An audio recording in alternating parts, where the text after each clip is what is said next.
Hola, and welcome back to today's episode. And for a very long time, we've been juggling about time, and today I'd like to speak to us about time. In the description of time, first as measured in clocks, and also as a measure of change, either how fast or slow something transforms.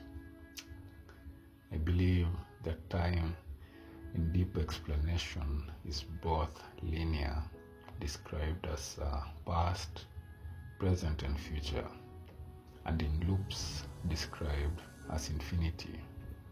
In the bigger sense, or as you can see it deeply, it's something that has been since time immemorial, since the recorded bit of it in the beginning, and the extrapolation of day 1 to day 7. I believe that time works mysteriously, just like the universe, where it behaves differently when watched and when not watched. If the institution of time would lack, then describing creation and the active function of creation will not be accounted for.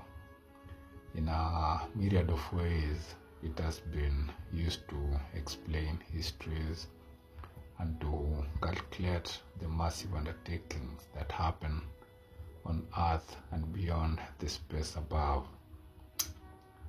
Though in explaining it linearly, where in a straight line time happens as past, present and future, this seems to help in noting events, circumstances that happened, those happening, and those that will eventually happen.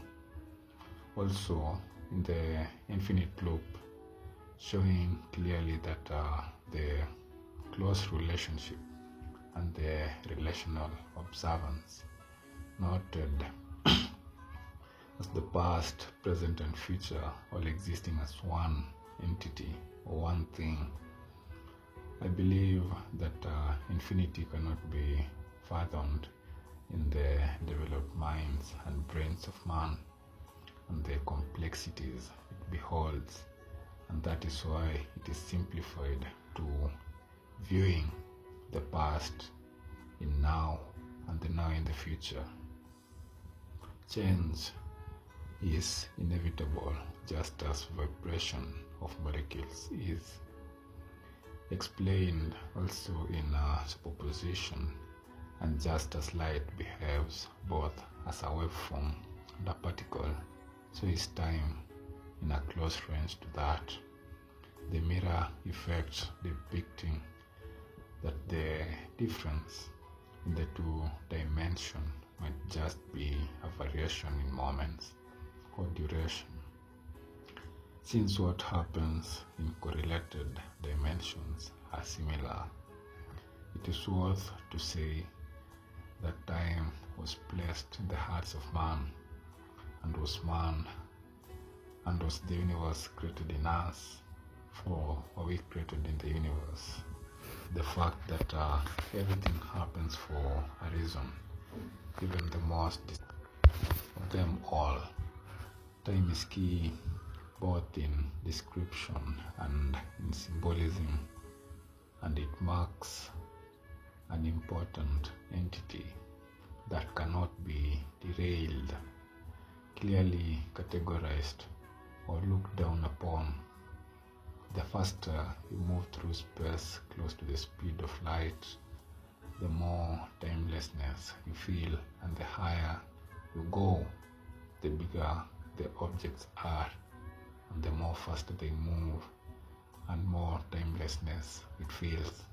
I can say that the less the gravity, the more timelessness is felt. I can equate stillness to high frequency, thus more timelessness.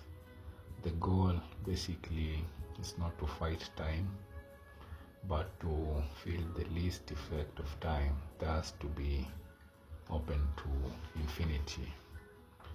How about by passing time, as by passing time as in a wormhole, the joining of two separate dimensions by a wormhole requires a high significant amount of energy to keep and maintain the wormhole open.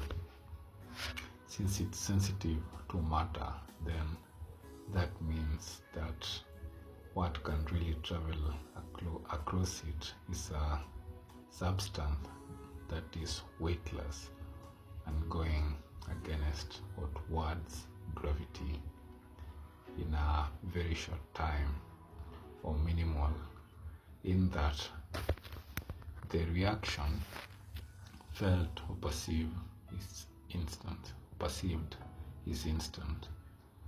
All these elements, conditions, and working principles coincide and move in sync in a patterned form to achieve the infinite blueprint of existence and the workings of the universe. I believe that you've gotten one or two from the explanation of time, and I will ask you maybe to listen to this either twice or thrice for you to get the point and allow it to sink in, and also to integrate on the same and come up with your own creation. Thank you for being my guest, and I wish you well. Adios.